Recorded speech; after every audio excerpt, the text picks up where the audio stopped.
Hello and welcome everyone to another StarCraft 2 England cast. Today I have got a game between EmpireMista and EmpireKas. Kas is the blue Terran player in the bottom right, and Mista is the red Protoss in the bottom left. Now, obviously this is going to be a PvT, and it's between two of Empire's players, so this is going to be pretty damn awesome, because they're, well, awesome players. So I'm looking forward to it. The map is Shakura's Plateau and they're close by air, so that means we're probably going to see a lot of drop play, especially out of Kas, because it's just so easy to get across, get some good positions. You can put some tanks on the low ground, drop marines up, run them in. There's some shenanigans to be done there. The map itself favours drops anyway, because you've got this big dead space behind the main base, and also the natural base isn't too hard to get into because you've got a little bit of dead space here and you can just have a bit of fun, and it works quite well. The other thing, of course, Shakura's Plateau has is this very narrow ramp into the natural, which simply means that you can take your natural base extraordinarily easily. The interesting thing by being close by air, of course, they're probably not going to take this third base, just because if you take a look at the minimap, they're very close together. So these bases north of their starting positions are likely to be what they'll go for, purely because it just means you're a bit further spread out. You're not going to have to worry about this sort of ground here being used excessively. This watchtower is going to be essential for the entire game though, so if you ever do get close by air on Shakura's Plateau, make sure you take this watchtower. It is absolutely essential. So, so far no gas out of either players, which is to be expected. Having said that, here we go with Mista taking that down, just because if you are playing Protoss, you have to get that gas. It's kind of essential, even if you're going for a relatively fast expansion, and that is exactly what Kas is doing. He's actually doing a command center first build, which is really interesting because he knows it's so safe to take this. He's just getting the very early economic lead, and he can't even wall this off. If you wanted to, you'll probably just put a bunker in there, get some marines out, and you're hunky-dory. Kas almost certainly going to be going for a pure infantry army. So marines, marauders, and then into medevac, because against Protoss it's the dumb build. It works so well. Tanks, not really in favour. They're not that great.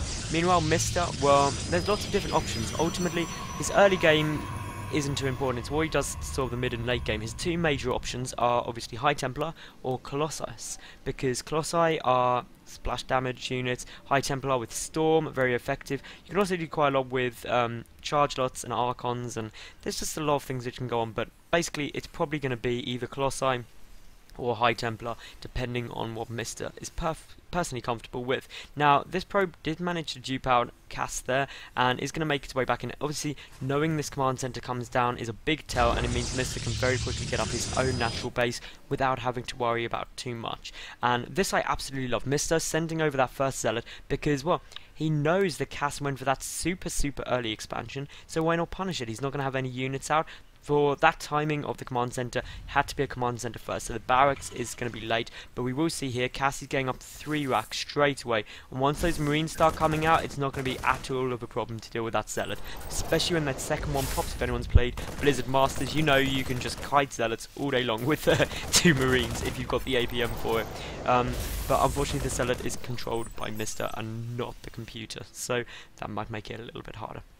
So we will see here the Mista's got up his natural base, getting that second gas. Meanwhile, pulling the zealot back, which is exactly as expected, because, well, once you've seen those 3 barracks, you know you're not going to be able to keep on that pressure with the zealot against marines alone. We will see a stalker on its way out. Warp gate tech is about half done, and here comes down this bunker as expected for Kas as well. So that's just making this position incredibly easy for him to defend. It'll be interesting to see what add-ons go here. The first 2 gas only just being grabbed up now for Kas, so obviously a tech lab will probably come down first, just for marauder production and also for the essential upgrades. So Stim, absolutely essential. Stim wrecks gateway units, and by getting Stim early, Kas just reinforces his position to hold really the early game, and he wants to push to the mid game. Obviously with that command center build, the economy is essentially all Kas has going for him at the moment. Now this is going to be going up to a 3-gate, a forge on the way as well, so Mista clearly looking to try and go for a lot more kind of tech, get some upgrades there, which I think is a good move, because that way he can go for a stronger push in the mid game. Still no add-ons here. Double engineering bay though out here for Kas, and that's really interesting. That means double upgrades will be coming out. Double upgrades also on the way though for Mista. He's got his second forge coming out. I personally love double upgrades. I think they're a great move. It really just makes your mid and late game so much more effective. We will see a supply depot wall off starting to be formed here. Nothing wrong with that at all. All marine production because of course no add-ons as of yet. And well, Kas going for this factory, probably going to be used for a starport, although before any add-ons come out, the 1-1 upgrades are on their way for Kas. 1-1 also on the way out for Mr. Mr. getting that Robo Bay, and no, not Robo Bay, a Robo Facility. What am I on about? God, get the right word. That sentry at the front, just making sure it's secure. Now, I actually reckon both these players are going to stay on 2 bases for a long time. Just because, as I pointed out at the start, holding a third on this map is quite difficult. Especially compared to the second. So your natural base is just on 2 bases, you can just get up a good amount of units. So we will see the tech lab is on now, getting up stim. So really we could see Kas go for a push timing with stim when it finishes. We'll sync up, obviously the 1-1 upgrades will be done. He'll be on his way to 2-2. Here comes out that starport as well, so the factory's going to get switched almost certainly. We'll see a reactor on the factory. There we go, any second for double starport. Units, and that's really not only medevacs, but also if Colossus were to come out, it does mean the Kas can quickly switch into Viking production. If we take a look at Mr.'s base, he's getting out some more gateways, so that'll take him up to 5. He's getting some good pylon placement, mainly Stalkers out at the moment, and really that's fine. I mean, currently Kas has no Marauders on the way. He's still just mass producing Marines. Who can blame him? Marines are good unit, yeah. 4 gas is out for Mr. 4 gas is out for Kas, so everything is pretty even at the moment. There goes the switch on the add-on, and this factory now probably just going to be used to go and float around and get scouting information. Both watchtowers are held by Mr. at the moment, so he does have map dominance. He's also getting out that robotics bay just down here, so that means Colossus Tech will be on its way out shortly. The Twilight Council just started up. That's for the 2-2 upgrade most probably. There we go, +2 armor already started, +2 weapons, there we go as well. So that's the main purpose. Blink also coming out as well from that Twilight Council. This observer seeing absolutely everything. Some more add-ons being added on now. Tech lab and also a reactor. So, still only marine production out of Kas at the moment. Be interesting to see if he does choose to go for some more Marauders. There we go with the first one. Probably going to get double Marauder production out now, and these 3 backs will be used for Marines. The medevacs are coming out very, very steadily. This armory is just really there ready to get the Viking attack upgrade, just so it's more effective. And we will see Kas actually move out here.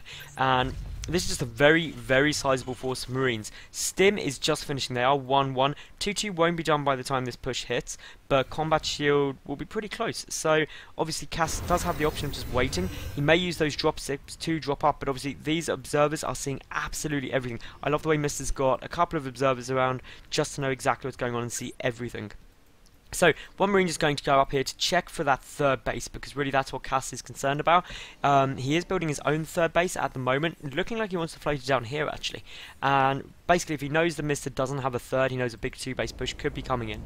And obviously the advantage Kas has is he can build this 3rd base in his main and then just float it down. So obviously Mr. does know that's coming though, because he does have an observer somewhere. I believe the observer has seen it. Don't count me on it. No, actually it hasn't, so that observer has not seen that coming out. And we will see here some blink being used, and these stalkers are going to get straight in. Kas's army is so far out of position, that could be a bit of a problem. The Mobius reactor is being researched here. So yeah, that's going to be a bit of a shock. But here comes the stalkers, and well, here they come straight in there, absolutely demolishing this line of SCVs. And the SCVs even being pulled to try and deal with it. 2 Marauders are there though, and they're going to be able to do some damage and just hopefully delay this long enough for the rest of Kas's army to get back. But some big losses suffered there by Kas. If we take a look, 12 workers killed. That was a lovely little play there by Mr. Really, really like that. And it did work pretty damn well. We will see some ghosts are on their way out.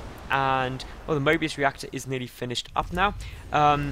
And this is all going pretty damn standard. So we'll see some Vikings out. I'm guessing a scam must have gone off at some point here for Kas. If we take a look, no, he hasn't. So just assuming Colossi are out, but I don't think he's actually seen any.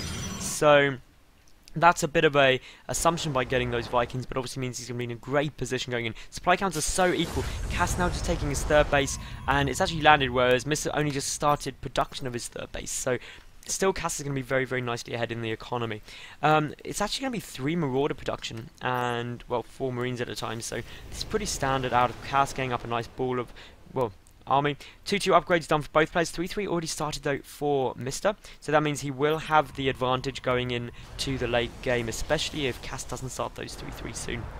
Extended Thermal Lance is on its way out, and that's really essential before, well, Mr. decides to push out. He's only got that one Colossi though, the second one in the main base. I don't really know if he's noticed, but we have got a big drop coming down here, and this could actually force a cancel on this Nexus. It will be pretty close, but once that Colossi comes in, which is ahead of the army, and to be honest, that was nearly very, very nasty. If he lost that Colossi, it would have been big.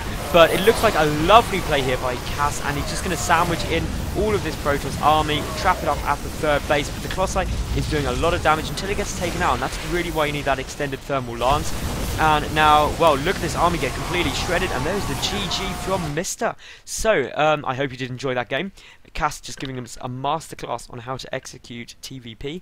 If you did enjoy the game, please subscribe to my YouTube, follow me on Twitter, and also something else. I can't remember. Yeah, give it a thumbs up and leave any comments, criticisms, or love letters below. Thank you very much for watching, and tune in again. Bye for now.